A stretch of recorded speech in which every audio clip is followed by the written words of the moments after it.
Many guides for men and women returning to a post-pandemic world after federal incarceration.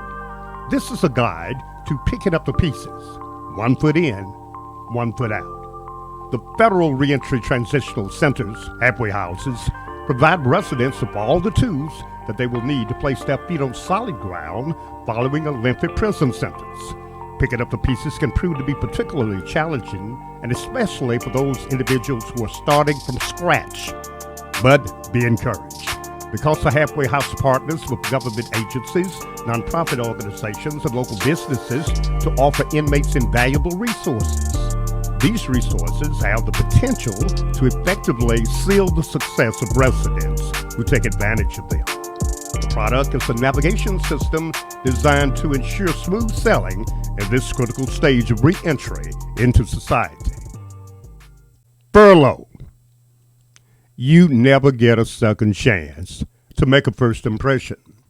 Following discharge from prison, many ex-inmates will embark on a long journey to the halfway house nearest the community that they will be returning home to. These men and women will have a scheduled time that they are expected to arrive at the halfway house, calculated into travel time or meal and refreshment considerations. There will be ample opportunity to purchase a personal hygiene package from a store along the way for people who move with purpose and budget their time wisely. If any delay appears in your path en route to your destination, immediately contact the halfway house and alert them that you may be late. This furlough is your shot to show that you are responsible. If you make it count, more freedoms will be granted to you in the weeks to come.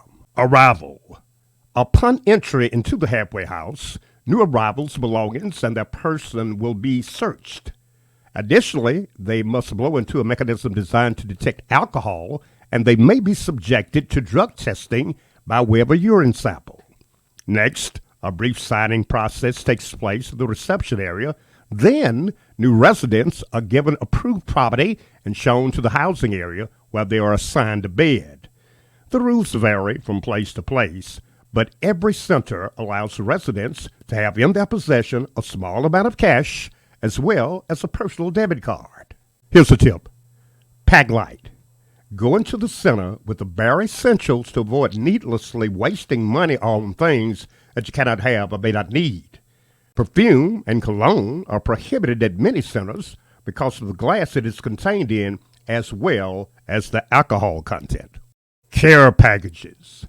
At many centers during the first 24 hours of arrival to the halfway house, loved ones of the new arrivals are able to drop off a care package of approved items.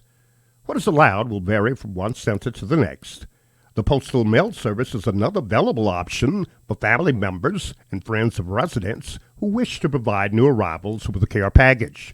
However, the sender must be careful to send approved items only and to not exceed the limits on any given items, because the practice of some halfway houses is to return the entire package if there's any discrepancy in the contents. Head counts and cleanup calls. Residents will return to their assigned areas at the established times for the halfway house staff to perform head counts. It is important for residents to be in the proper place prior to the start of the count and to remain there until the count is cleared. Each resident will be given a cleanup duty. Throughout the day at prearranged times, residents will report to the stations that provide the supplies and carry out their work details. Residents should schedule exercise, showers, and all other center activities around head counts and cleanup times to avoid being out of place or in the way. Note, residents who are diligent in their duties and pitch in to help peers make staff members' jobs easy. The staff who are responsible for performing head counts and inspecting sanitation assignments are the same people who check residents in and out of the center.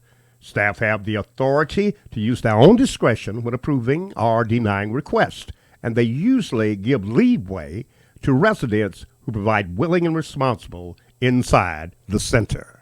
Orientation.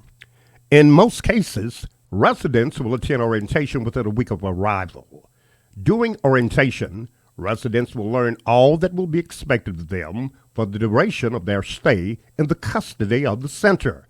At some point in the orientation process, Residents will meet with an assigned counselor, a work school resource officer, a representative from the United States Probation Office, and the director or assistant director of the center. This is a lengthy and exhausting process where residents are required to fill out an endless number of forms and contracts. The bright side is that once orientation has been completed, residents can leave the center and go out into the community and get the ball rolling on their lives. Residents are unable to leave the halfway house for any reason before the orientation process is complete. Tip: be patient and cooperative with staff throughout the orientation process. The paperwork documentation is just as tedious to them as it is to the resident. To speed up the process, save questions that are not urgent to a later date. Center staff and moves. Counselors. Something that impressed me about the Federal Halfway House was the counselors. They don't have the one-size-fits-all approach to reentry that is so very typical of the system. Instead, they create a game plan to fit the individual needs of each resident. It is important to be completely forthcoming. Residents who are open and honest have a chance to capitalize in a major way. That is, if they resist the urge to be tight-lipped, closed-mouthed, counselors assist with everything from health care, dental, child support, custody issues, parenting and relationship training, visitation, transportation, banking and money management, to time management. Counselors must approve every move that a resident makes outside of the reentry center, which includes, but is not limited to, social passes, hygiene shopping passes, weekend home passes, and furloughs. Resource officers. The resource officers serve an equally important function in the successful reentry efforts of halfway house residents. They dissect each person's education skill set, work experience, age, etc., and line them up with the workforce labor market in the local area for immediate job placement and or further education and training. Resource officers help residents create a resume and portfolio to attend a field appropriate to their abilities. Resource officers must approve moves to and from work and school. Kiosks. Everywhere that a resident wishes to go while out on a move must be requested and approved by staff. This includes an address, telephone number, name of establishment, be it a Walmart, Burger King, or even a nail salon or hospital. Staff may call to ensure your presence. Note: enter requests several days in advance to avoid placing a burden on staff to make a deadline. Be back in the building on time. Worth noting, the movement process remains the same even after residents are approved for weekend home passes and house arrests. Each move must be pre-approved using the kiosk. United States Probation Office. A probation officer will lay down the law during the orientation process with new residents in a group setting. Then, within the next 30 days, the probation officer will return to interview each of those residents one-on-one. At the close of the interview, the probation officer will schedule an appointment for the resident to report to the probation office. The resident should be prompt and be prepared to make a good impression. Expect for this session to last anywhere from 30 minutes to an hour, as there will be a survey to complete along with an additional interview. Tip: if you must go to a physical location, leave your cell phone, all of the electronic devices and jewelry in the car so that interest may be gained without a whole lot of hassle. For your information, the probation officer who mans your case during your stay in the halfway house is not likely to be the overseer of your supervised release once you are out of FBOP custody.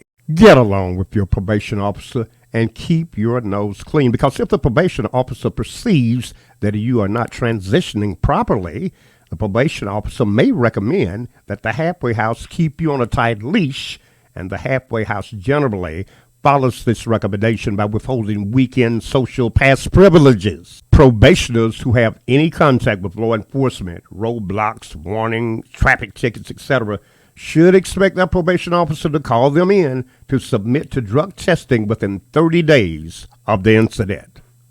Home passes and house arrests. Home passes Residents who have proven to be responsible by diligently doing their daily cleaning detail duties at the center, maintaining good conduct, volunteering in the community, returning from moves on time, attending school and or work, will be granted weekend home passes. House arrest. Those individuals who have reached the stage of home passes are just one step away from earning house arrest privileges. In most cases, the home must be inspected and approved by halfway house staff, and the house must have a landline with no call waiting or other features. Worth noting, halfway house staff call periodically to residents' homes who are away on home passes and house arrest. Up next, the probation experience. Any and every single time a probationer is questioned by law enforcement is a problem. The reason is because the probationer's probation officer is notified. This creates work for the probation officer, who has to do a report on what the police who questions the probationer says, as well as a documented account of what the probationer says. Probationer must report any contact with law enforcement to probation officer, typically within 24 hours. This has to be done even if the questioning is only something as simple as going through customs on a flight. All contact with law enforcement must be documented. Okay, so a person who does not use drugs or do anything illegal may say, the police, what's the big deal? I'll pass a urine test. But that is the wrong attitude, because the objective is to complete the probation process with no hangups. Doing reports and bringing urinalysis tests to a probationer's job out of the field and having to complete that paperwork are tasks that the probation officer does not have to do unless the probationer has contact with law enforcement. Probation officers incentivize probationers staying out of the way by practicing the "if I don't hear from you, you won't hear from me" system. In other words, if you stay out of the way and do not create work for me, I will stay out of your way and not pop up at your job and house or forcing you to come in to report to me, because it will be obvious that I don't have to by your lifestyle. I am so proud of this project by my son, Robert Jamel Doctrey, Turbo James. Jimmy Doctrey, General Manager, WKCG 99.1 FM, Operations Manager, WJJN 92.1 Jams, WAGF 101.3 FM, WDSA 93.9 FM, WAGF 1320 AM, Production Director, WJJN TV 20 and its 5 affiliates in Dothan, Alabama. I am the Opalika Soul Tiger.